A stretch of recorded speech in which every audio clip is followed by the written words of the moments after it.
What's up, y'all? My name's Nicole, and I go by Miss and Hunter on Instagram, YouTube, and now TikTok. Anyway, today I have a very different video than I usually do, and it's my top 5 brands of 2024. Now, is it the end of March and I'm just now filming this? Yes. I had a baby the beginning of January, and to be quite honest, he threw a wrench into a lot of my YouTube plans. You may or may not be able to see Dally. I'm just gonna let her sit on my lap. She's 13, she's getting old. She's a cranky little girl. So I'm gonna talk about my top 5 brands of 2024 in this video. This is based on sheer volume alone. I might do another video about brands that had like an ASP of over 20 to a higher average sales price, okay? So I used to be a 4th grade teacher for 9 years, and then I have 2 sons now, so now I'm staying home.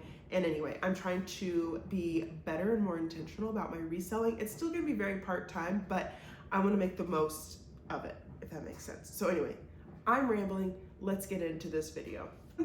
My number 1 brand based on sheer volume was Chicos. Now, if you've been on this channel for a while, subscribed, I love Chicos. I love picking up Chicos. I sold 41 units for a total of $755.95, which means I sold each item for about $18.44.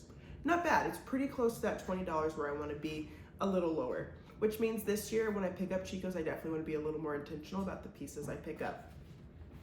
Here's some highlights about Chicos. Oh my goodness. Chicos uses vanity sizing. I like to pick a size 2 or above. A 2 is a size large. Another thing that has done really well for me are sweaters and tops.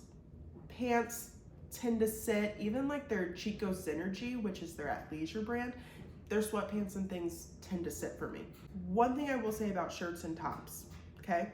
The more ornate, the more glitzy glammy, the better. If you think, who would wear this? A Chicos woman would wear this. That's who, okay? Bonus, if it's a linen piece or one of their no iron pieces.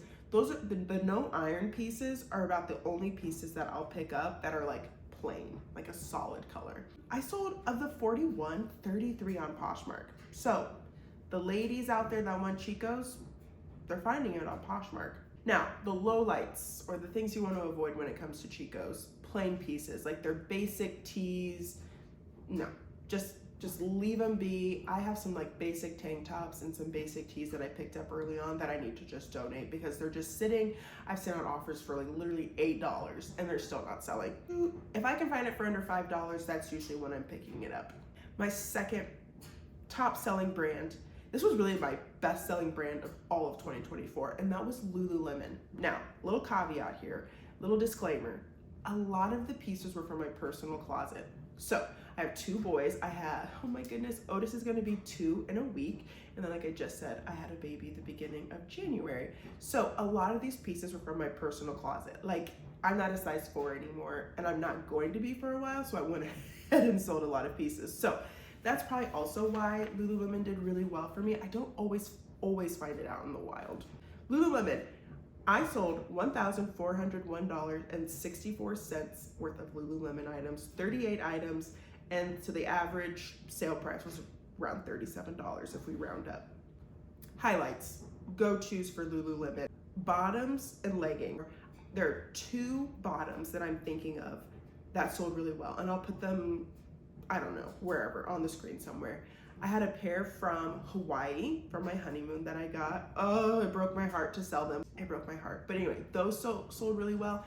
And then there were these bright pink, like sweatpant type things, and they were new with tag. And these sold earlier in 2024. I would say throughout the year 2024, Lululemon though is definitely on the decline. Find the size dot. It's a square now.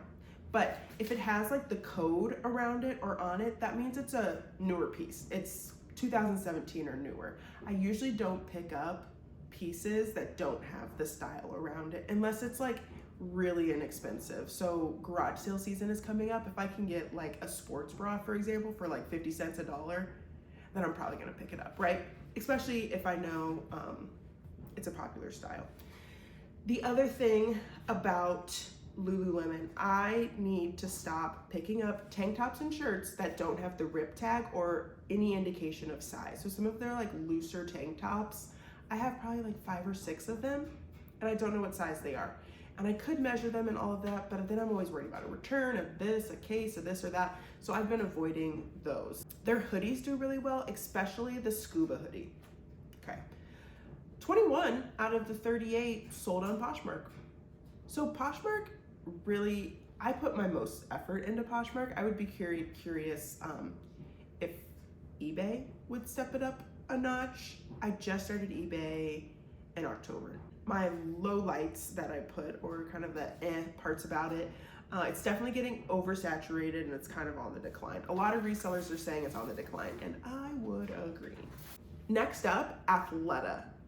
I love Athleta. I love wearing Athleta. It's probably the athleisure brand I own the most of. It's probably just the brand in general that I own the most of, because I love how versatile their pieces are. Okay, listen to me just writing a love letter to Athleta right now. But I love their t-shirts, their tanks, their sweatshirts, their leggings. I love most things Athleta. That doesn't mean everybody does, right? But I have a tendency to pick it up because I know it's really good quality. So I sold 28 Athleta items for around $17 a piece in 2024. I like picking up their tanks and their tops, like t-shirts, long sleeves. 16 of my 28 that I sold were tops. Swimsuits also usually do well. Those, it doesn't really matter the age of the label, like how old the piece is. Their swimwear is just sturdy isn't the word I want to use, but sturdy is the word I'm going to use. It's durable, it's cute, it's supportive, it's good stuff. Okay, so I sold more tank tops and t-shirts, but the 3 pairs of bottoms that I sold, they sold for $28, $27, and $25. So something to consider. Their Brooklyn pant is a really, really popular pant. So be on the lookout for those. Lowlights, it's expensive retail. Resell is just kind of meh. Know the tags. So I'm gonna put like some of their older tags to their newer tags. I don't know, maybe I'll put it over here. So that you can kind of see what their older tags look like and what some of their newer tags look like. Their newer tags usually say the style underneath it, but not always, but sometimes. Okay, this next brand, I love selling this brand, but a bunch of resellers are like, I'm leaving it behind. And that brand is Torrid. I sold 24 Torrid items in 2024, 9 on Poshmark, 8 on Mercari. So I thought that was interesting that it was a pretty close split on which ones I sold or where I sold them the most. Average sales price is about $18. Again, these average sale prices are pretty close to that $20 that I want to get, with the exception of Lululemon, but they're just not quite there. So again, I'm going to be more selective about what I pick up. You should too. Highlights, 2X and above. I do find that like 5X is kind of the cap. I have a couple of 6X pieces that have just sat a little longer. When it comes to Torrid, make sure that you pick up substantial pieces. Definitely more blouses, not basic tees or tanks. I've picked up tank tops, they just don't sell for as much. I usually get like $15, $16 for the tank tops. Details and design are also important. I always love finding pieces that have like little hearts on them for Valentine's Day or things like that, or have colors that are very Christmas based. So there's that. I said don't pick up plain tees or basics like tank tops. One thing I find about Torrid, it can be hard to find it at a low cost of goods. I like to keep my cost of goods below $5, really below $4 if I can, and it can be hard to find even at garage sales. My last brand is a brand I am leaving behind. I'm leaving it behind. I'm sure I'll pick up a few pieces here and there, but I'm going to be extremely selective about it, and that brand is Old Navy. I'm literally only selling pieces for like $9, $10 an item. Not worth my time, but I did sell 21 items. The bonus of Old Navy, they're trendy, cute pieces.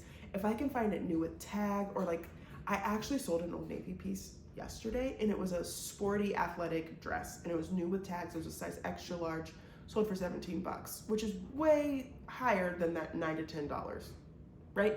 So there are some exceptions, but really I'm leaving it behind.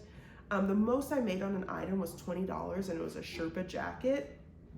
I sold 13 of the 21 items on Poshmark, and basically it's just not worth my time, nor is it worth my money.